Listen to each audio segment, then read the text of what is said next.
نہیں مانگتے جو انداز سے دعا مانگنا ہے. دعا کا طریقہ کہ ہم ایک سٹائل سے مانگ رہے دعا کہ پروردگار یہ دعا میری قبول کر لے. دعا کا ایک طریقہ ہے کہ دعا آپ کبھی بھی مانگو, 24 گھنٹے مانگو, 24/7 مانگتے رہو. اللہ کبھی جو ہے آپ کی آواز, ایسا نہیں کہ آپ کی آواز کو نہیں سنتا, 24/7 سنتا ہے, ہر وقت سنتا ہے. دیکھیے وہ دنیا کا مزاج ہے کہ آپ کسی سے دعا مانگیں, آپ کسی سے کوئی چیز مانگنے کے لیے کیا کریں گے, آپ جائیں گے پوچھیں گے مجھے یہ دو. اب وہ موڈ دیکھ کے دے گا. 10-11 بجے 12 بجے رات میں آپ کسی پیسے والے کو فون کر سکتے ہیں, کسی انسان کو فون کر کے بول سکتے ہیں بھائی میں پریشان ہوں میری مدد کرو. کوئی بھی نہیں کر سکتا.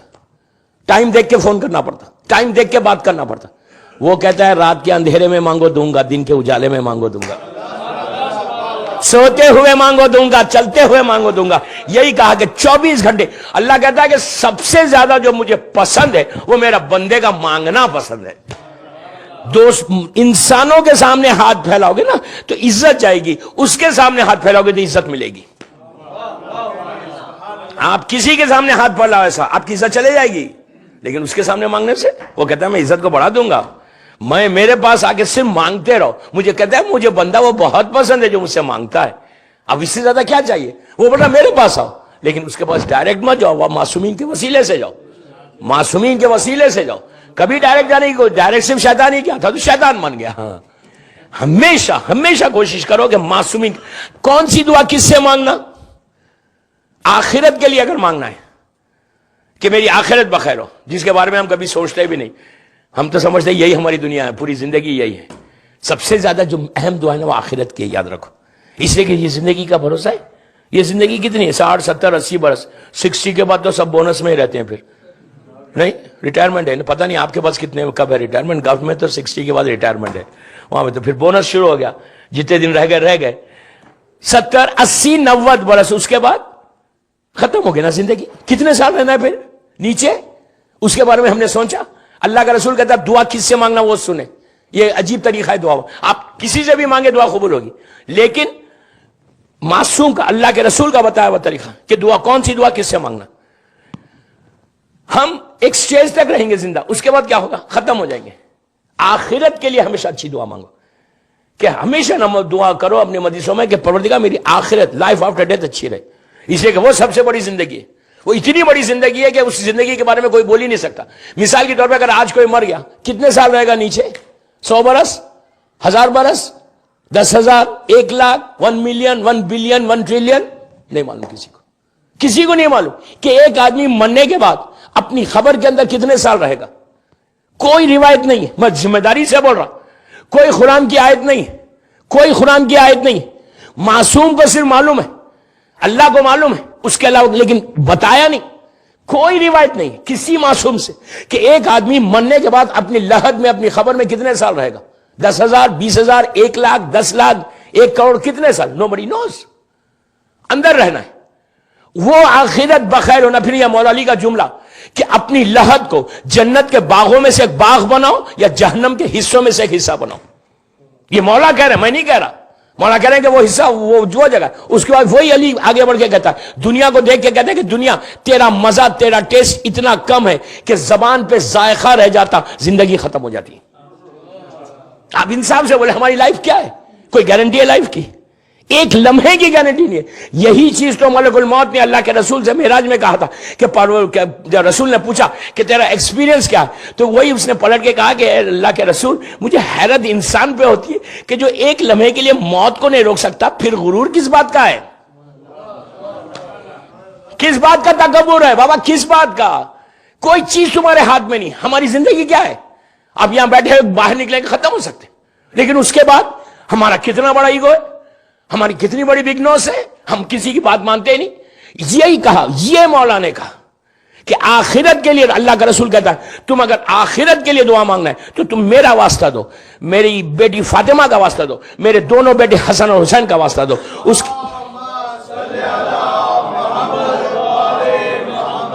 اس کے بعد کہا کہ اگر تم ظلم اگر تمہارے اوپر کوئی کر رہا ہے تو اس کا ظلم سے بچنا چاہتے ہو, کوئی تمہارا باس, کوئی حاکم, کوئی بھی ظلم کر رہا, ظلم سے بچنا ہے, تو تم میرے بھائی علی کا واسطہ دینا. تو راوی نے کہا کہ یا رسول اللہ, علی کے اوپر خود اتنا ظلم ہوا.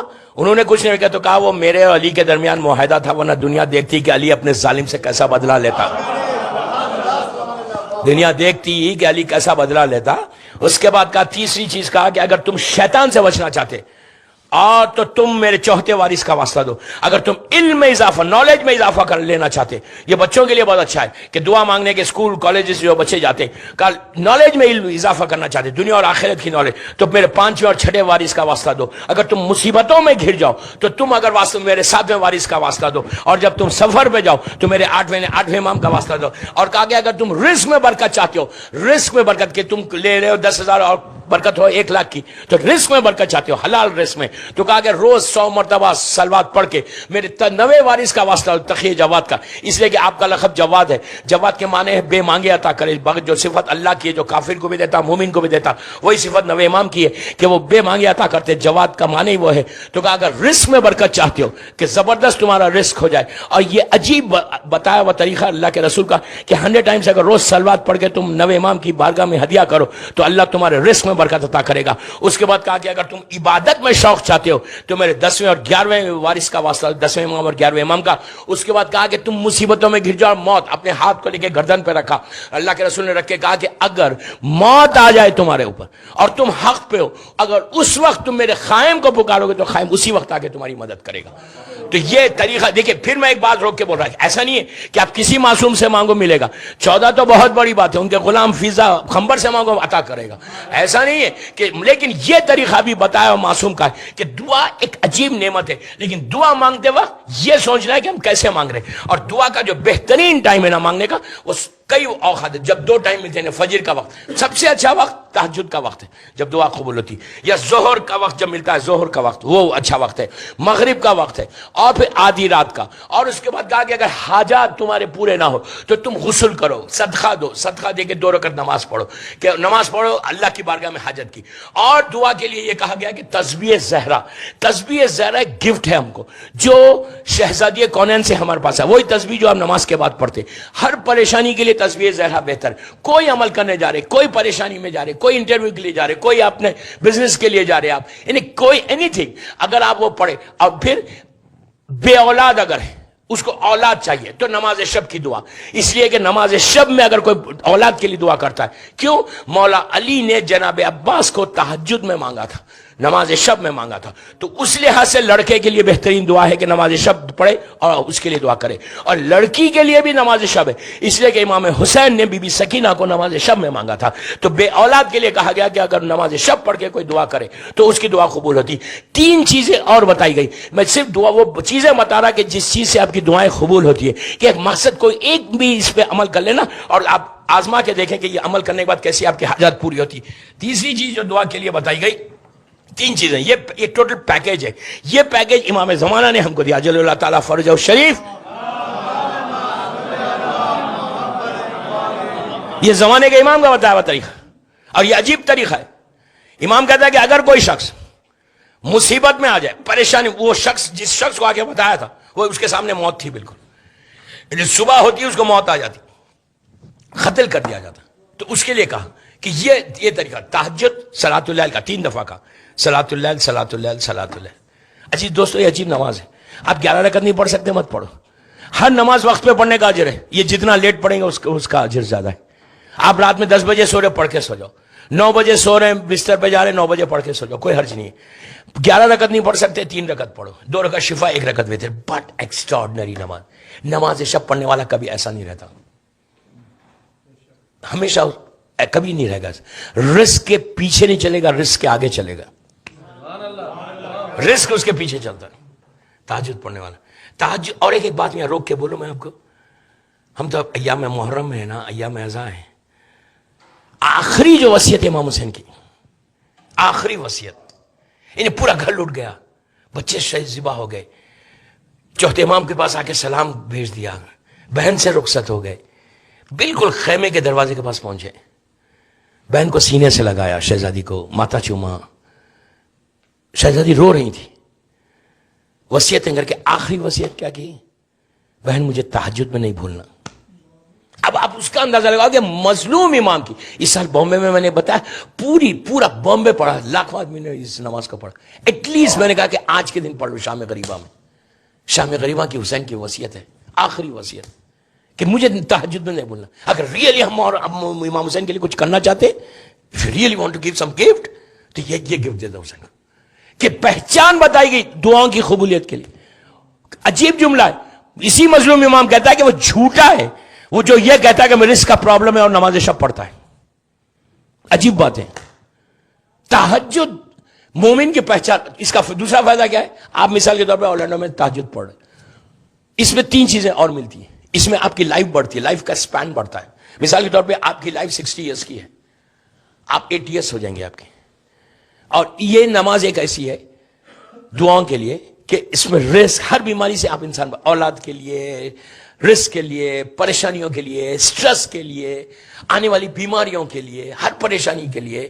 یعنی کل آپ کے پاس مثال کے طور پہ آج رات میں آپ بیمار ہونے والے, مثال کے طور پہ آپ بیماری سے بچ جاتے ہیں, کوئی بڑا ایک میجر آپ کے اوپر کوئی سیٹ بیک ہونے والا ہے, خدا نہ خاصا آج رات میں ایک بڑی بیماری آنے والی ہے, میں نہیں بولتا نام کسی کا, آپ آج رات میں بچ جائیں گے, ہر چیز بچے گی. کیوں؟ اب اس کے ریزنز بتائے گئے. ایج کیسا بڑھتی؟ اس لیے کہ یہ ایک ہی نماز ایسی ہے جس میں آپ نام لے کے کہتے ہیں اللہم اغفر, اللہم اغفر, اللہم اغفر, اللہم اغفر. آپ کو معلوم چوتھے امام 4000 نام لیتے تھے, 4000. آپ 10 نام لو, 20 نام لو, اس میں ایک جملہ کہہ دو کہ اگر آج جس کی بھی پہلی رات ہے اس کو ثواب پہنچے. آپ جتنے نام لیں گے, مثال کے طور پہ آپ نے اورلینڈو میں کہا کہ اللہم اغفر آغائے خوئی, مثال دے رہا ہوں, اللہم اغفر آغائے خمینی آپ نے کہا. علماء مرجعوں کا نام ضرور لینا اس میں, اس لیے کہ ان کا احسان ہے ہمارے اوپر.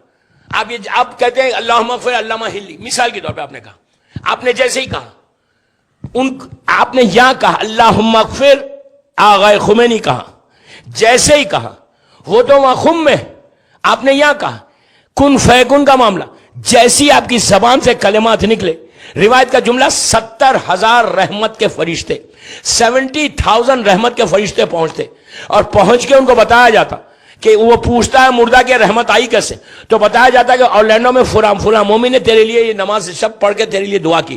تو اس کے بعد اللہ اس ڈسٹینس کو ختم کرتا, ڈسٹینس کو ختم کر کے ان کو اس مومن کو بتاتا, یہ مومن کا چہرہ دیکھتے, چہرہ دیکھ کے وہ صاحب مردہ صاحب خبر وہاں سے ہاتھوں اٹھا کے دعا دیتا کہ پروردگار اس نے میرے لیے مغفرت کی دعا کی, اس نے میرے لیے رحمت کی دعا کی, اب تو اس کے اوپر رحمت کو بھیجا. اس لیے کہ حل جزاء الاحسان الا الاحسان ہے, تم نے ایک کے اوپر احسان کیا تو پلٹ کے اللہ تمہارے پر احسان کرے گا. یہ جتنے مرحومین ہیں تمہاری زندگی کی دعا کرتے, اس لیے کہ جتنے سال زندہ رہے گا وہ ہمارے لیے مغفرت کی دعا کرے گا. اس